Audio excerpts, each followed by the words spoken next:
When multiplying vectors, it turns out there are two reasonable definitions for multiplication. We're going to talk about the first one now, and that's called the dot product. The dot product of two vectors, by definition, given two vectors u and v, let's say that u has components u1, u2, v has components v1, v2. The definition of dot product, it's written as a multiplicative dot, is defined as u1 v1 plus u2 v2. And if we're working in higher dimensions, a similar definition will hold. So in general, if u is the vector u1, u2, and so on up to un, so if we're an n-dimensional space, and v is the vector v1, v2, up to vn, these have to be in the same dimension, they have to have the same number of components, then u dot v is just the sum of the products of each respective component. So u dot v is u1 v1 plus u2 v2 plus and so on up to un vn, where these multiplications are of scalars. These are numbers now. Let's look at an example of this. Let's say we want to do the dot product of 1, negative 2, 3 with 2, 3, 5. So what we do here is we multiply the x components, so 1 times 2. Then we multiply the y components, so negative 2 times 3. Then we multiply the z components, 3 times 5, and then add them up. So this gives us 2 minus 6 plus 15, which gives us 11 for our dot product.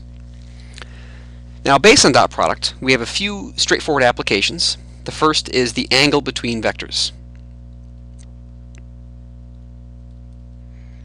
And that follows from this formula about dot product, which says that u dot v is the norm of u, the magnitude of u, times the magnitude of v, times the cosine of the angle between the two.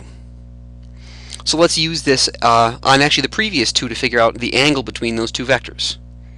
So if we look at the angle, if we let u equal 1, negative 2, 3, and v is 2, 3, 5, we go through and do the dot product. We saw previously the dot product is 11. Now the magnitude of u, well, u is this vector right here. Its magnitude is the square root of the sum of the squares of the entries. So 1 plus 4 plus 9 is 14. And then v, similarly, we sum the squares of the entries. So 2 squared is 4 plus 9 plus 25 is 38 times the cosine of the angle. So if we solve this for the angle, this says that the cosine of theta is 11 over the square root of this product right here. Let's see if we can maybe simplify that. So 14 times 38, yeah, this is 2 radical 153. That didn't really help a whole lot. So that says the angle is the inverse cosine of 11 over 2 radical 153. And then if we get a decimal approximation to that, we throw this in the calculator, inverse cosine of 11 divided by 2 radical 153. Getting that the angle is approximately 63.6 degrees. So that gives us our first application of dot product is with angle between vectors. Now along these lines, we can tell right away if these are perpendicular, then I know that that angle, if that angle is 90 degrees, the cosine is 0, so the dot product is 0. So if they're perpendicular, we actually have a fancy word for this for vectors. Two vectors are said to be orthogonal if their dot product is 0. Now, for vectors in the situations we'll be dealing with, that means orthogonal and perpendicular are interchangeable. So, so that means in the previous example, I know that 1, negative 2, 3, and 2, 3, 5 are not orthogonal because we did their dot product and got 11. Let's look at another example. Let's say we've got 2, negative 1, 3, and then 1, 5, 1. Let's look at these two. So if we multiply the x-coordinates, if we dot these two together, we multiply the x's and we get 2. We multiply the y's, we get -5. We multiply the z's, we get 3. This gives us 0. That says these two are orthogonal. So it lets us, if the angle's right, find the angle very quickly without having to actually go through those formulas. Okay, so now there's one other application that I want to talk about, and that's the idea of vector projection. So schematically here, what that means is, let's say we've got some vector v, and then another vector u. I want to know, if I look at vector u, I can break it down into components. One component running in the direction of v, so this is kind of like the shadow of u on v, and then I have that other component, which is the dotted line we've got over here. So this dark part right here, I'm going to call the projection of u onto v. Okay, so let's actually figure out what this formula is. So, so what is the formula for the projection of u onto v? Well, first off, based on that picture, I notice that the projection of u onto v has to be running in the same direction as v. So first off, I know that the projection of u onto v must be some multiple of v. Okay, and then we have this this orthogonal piece. I'm just going to call this h for height. I know that if I take the projection plus that height, I should get my original vector u back, because we just decomposed u into the component in the v direction and the piece that's perpendicular to v. Okay, so I know that right there, and I know they're perpendicular, so h dotted with my projection has to be 0. Well, let's see what we can do with this. Just those three observations right there. First off, I see that my projection is some multiple of v. Let's take this second formula right here and replace that projection with c times v plus this height vector has to be u. Now this height isn't anywhere in the definition, so I want to get rid of this. Let's solve this equation for h. So h is going to be u minus cv. That was all based on those first two equations. Now let's plug the first equation and the second equation into the third one. So h, which we've just identified to be u minus c times v, dotted with the projection, which we've said is c times v, I know that has to be 0. They're perpendicular, so if I dot them together, it's got to give me 0. So if we go through and use the distributive property for dot products, we get that this is c u dot v minus c squared v dot v. Okay, now there are two scenarios in here. C could be 0, or maybe it's not. So let's actually break this into two cases. Let's look at what happens if C is 0,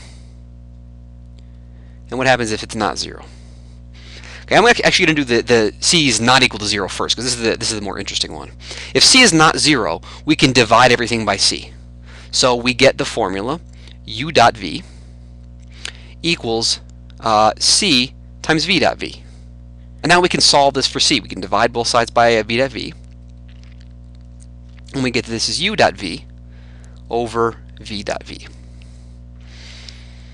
Well, that's good. That tells us what C is. So if we're in this scenario where C is not 0, then I know that the projection formula is going to be, now remember, this was C times the vector v. And we just figured out what C was. So this is the formula u dot v divided by v dot v times the vector v. Now this right here is a scalar because we've done a dot product, which is a scalar, divided by a dot product, which is a scalar. So this is a scalar multiple of v. That's in that scenario where C is not 0. What happens if C is 0? Well, if C is 0, that means based on this first point right here, that means the projection is also 0. So if we look at what that means, that says if we take our two vectors, we take our v, and we take our u, that means that this right here has to actually be 0, which means there actually isn't a component in the v direction. So that means that our schematic here is a little off, and that u actually runs completely perpendicular to v. Otherwise, it would have a component in the v direction. Now, that means that if then the projection would be 0, if the projection is 0, based on this picture, they're perpendicular. If they're perpendicular, the dot product is 0, which means if their dot product is 0, this same formula holds. So C is still 0. So this was sort of a special case that just wound up regurgitating the same formula again. So this projection formula gives us the way to find the component of one vector in terms of another one. Let's actually do an example of this. Let's say we've got u is, say 1, negative 2, 3, and v is 2, 0, 5. And I want to know how much of u is in the v direction. So what I'm going to do is look at the projection of u onto v. So based on our formula, this one that was boxed in over here, this is u dot v. So we dot the two of these together, where that's going to give us 2 plus 0 plus 15 divided by v dot v, which is 4 plus 0 plus 25 times the vector v, 2, 0, 5. So if we simplify this a little bit, we add those together, we get 17 over 29 times 2, 0, 5. And then we can scale that through, and that tells us the component of u in the v direction. So that's our final big application for dot products, is the projection formula. Now there are a few other applications that you'll see in the book, including work. Work, you may have seen this in physics. You've probably seen this written as force times distance. And that's mostly correct, as long as the force and the distance are acting in the same direction. But if we had, say, a set of tracks here, so we've got, say these railroad tracks, and we have a cart moving along in this direction. If you grab a rope and you pull off kilter like this, you're not going to be doing as much work as if you pull straight ahead. And dot product is what realizes this. So work is actually defined as the force as a vector dotted with distance as a vector. And we'll see many more examples of that in class as we go along.